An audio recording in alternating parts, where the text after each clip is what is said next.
Hey, I'm Bridget Thornton, and I will be reading a poem titled But You're a Queen, Though. This poem is in my second book, The Essence of a Virtuous Woman, that will be out in less than 30 days.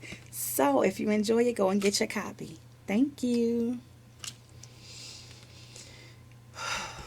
How was I supposed to know you were a queen? I don't think that you even knew. Seeing how you always dressing like you the baddest chick, I see your breasts, your legs, your thighs, and your hips in all of your Facebook, Twitter, and Instagram pics.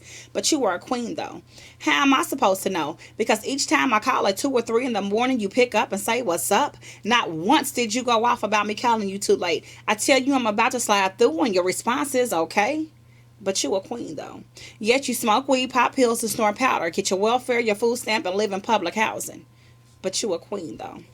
I didn't even have to wine you or dine you. No standards had to be met at all. No background checks, no employment verified, not even a credit check. But you a queen, though. Not once did you ask if I had ever been tested for an STD, or when was the last time I've been tested for AIDS or HIV. Not one time did you ever suggest that I use a rubber, although I suggested you do my buddy since you claim that you love me. But you a queen, though. How was I supposed to know when your kids' child support money comes in, you go run and spend that dough quick? But not on your kids, but on that quick weave and your nails so you can imitate what a real queen is. But you a queen, though. Now, it's all really true. You are indeed a queen, though. At falling from her rightful place on her throne, at that very moment your childhood was shattered by no fault of your own, but by the original queen of her throne in your home. But you call her mommy. Mommy has hurt you in ways that no child should ever have to endure. Instead of protecting you from him, they should have protected you from her. But you were a queen, though. You see, there is a reason you started having sex at the age of 9. You were a product of your environment, raised amongst women who themselves had no clue of their strength, had no clue that they too were queens. So to raise one would have been impossible, or so it seems. But you a queen, though. These women have embedded in your head that nothing comes for free. Not one woman in your family has ever been married. Now, the decision to have sex at the age of 9 was not your own. Your mother thought for some perverse reason that it was about your time. To make you comfortable and teach you the ropes, mommy wanted to teach you what to expect first so when the time came, it wouldn't hurt. But you a queen, though. She told you to come here. Now, mommy's job was to protect pretty little girls from big bad men. But I'm about to show you what happens when mommies are plagued with the spirit of perversion. She filled the tub with bubbles. But you a queen, though. She told you to get in and handed you a Seagram's wine cooler in a glass. Now, at the age of 9, you figured it was only just juice in a glass. No way was mommy really going to let you drink. So as you handed it back to her, she said it's okay and insisted you just drink. But you a queen, though. So like a good little girl, you laid back and drank it until it was gone. Once you were done, your mommy told you to wash up and don't be too long. When you got out the tub, mommy dried you off and rubbed lotion over all of your body, even between the cheeks of your butt. Real soft and gentle. She wasn't being rough. But you a queen, though. Now, usually, you do it all by yourself. Generally, you will stand up. Mommy says you're a big girl now. But she applied the lotion different this time. Now, this time she told you to lie down. But you are a queen, though. Now, mommy told you to close your eyes as tight as you can. Feeling a little dizzy, you never even noticed mommy's hand. Maybe mommy is putting on my underpants. You hear mommy humming and smell her perfume. Not once did you ever hear anyone else enter the room. But you a queen, though. You felt the hands on your chest, still pretty dizzy and eyes shut. You hear mommy say, "It's okay, baby, just rest." But how can you when you feel something wet and warm down there? A sensation between your legs that no child should ever feel. You think this can't be mommy, not with her mouth on me, and so afraid to open your eyes just to peek. So finally, after looking just a little, your heart skipped a beat to see that, yes, it was your mommy with her face between your knees. But you a queen, though. As the tears roll down your cheeks, you turn your head to the right and see a grown man with a camera and a big bright light. Still so dizzy, this has got to be a dream. This is supposed to be my mommy. But you a queen, though. Not sure how to feel. You can't help but just lay there and cry. After a while, your body went limp, although clearly you could still feel every bit of it. You feel mommy insert what looked like a male's penis, only purple down there. The harder you cried, the deeper she went, too weak and drugged up to fight back, having to endure the humiliation of molestation in front of a camera and strangers. But you a queen, though. Now, although this six sexual acts went from bad to worse, when mommy made you dance and sleep with men for money, you thought for sure you'd be in the back of a hearse. Sometimes they would just pay to watch mommy bathe you. They pay her in drugs and alcohol so they could have their way with you. But you were a queen, though.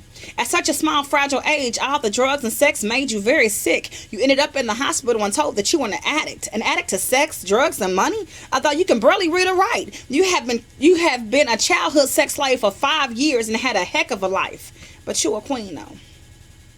So now at 14, you're in and out of rehabs and foster cares too. You hate men and women. You hate those who hate you. With the molestation that you suffered at the hands of your mother had you terrified of one day becoming a mother. But as you got older, you found it hard to deal and relate to life. You figured you, of all people, didn't really deserve a good life. But you were a queen, though. Now, if a man or a woman can make you happy, then so be it. You wanted the finer things in life like the Louis, the Prada, and let's not forget the Gucci. It didn't matter how you got it or who bought it. But you were a queen, though. So now you wear the label of being bisexual because you used what you had to get what you wanted, and both men and women were both eager to buy. Heck, let you tell it. Mommy did you a favor by teaching you the game at an early age. Now, you are the very best at what you do, have been known to drive a crazy person sane. But you were a queen, though. You don't seem to care, no emotions, no attachments, no nothing at all. You did everything under the sun when that money called. But you are a queen, though. Finally, you get pregnant, and honestly, you didn't think that could happen. Since you stayed high, the sperm would have to swim through paraphernalia. But it's cool because no way would you keep it too far along for an abortion, so an adoption it is. No drugs, no sex, just a minor setback for a few months or so. Once the baby arrived, the script was flipped, and you couldn't help but want to see this little baby grow. But you were a queen, though. Why couldn't you be a good mother?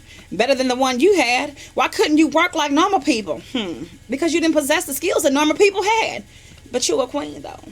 Now, after 3 children and no job or education, you live in subsidized housing, cause the state helps to pay for your rehabilitation. Now, I know you're wondering, will this have a happy ending? Does she find Jesus and get delivered? Maybe a church home that helps meet her spiritual edification and teach her biblical revelation? Or does a sister or brother come to save her from a week-long crack binge in the trap house with the homies? Or does she get her act together and share her testimony? But what you will soon find out is that I can't tell you how the story will end for a queen. I surely would if I could. However, this queen has yet to discover her royal priesthood because she is still trapped in the hood. Meaning, poverty-stricken, being born into a generation plagued with the spirit of perversion, the spirit of addiction. Read about it in the scriptures. The spirit of lust and of lasciviousness, the spirit of depression and rejection, the spirit of fornication, just to name a few. She has been suffering with all these demons her whole life and yet had no clue. This is the same queen that you sit and talk bad about. You turn your noses up at her and make assumptions about what she should or shouldn't be doing with her life, not realizing that it's not by choice. It's not a choice for her. It's all she knows, so to her it's right. By not having spiritual discernment to see these demons that occupied her flesh have caused her so much strife and pain in her life, with the ultimate goal being death. Not fully understanding that each demon had a legal right to be. Ephesians is a great place to read. Where the Spirit of the Lord is, there is light, and darkness has to flee. A legal right to occupy the space, because not once has this queen ever confessed her love for Christ so that she can be set free. She would have had to be reborn again to live in liberty. You sit and talk about her instead of trying to help her out. You can't stand to see her coming, so you purposely change your route. But she is a queen, though. She has to realize her worth. She can be your neighbor. She can be your sister, your cousin, or for some of you, she is your mother. Be careful with whom you cast judgment, lest you too be judged. And not to mention, he who is without sin, let him cast the first stone. You never know what a person is going through. God has called each of us to be the light of the world and to love each other as he loves us, period, point blank. So please keep in mind that the next time you point one finger at someone, you've got 3 more pointing back at you. Hope you guys like it.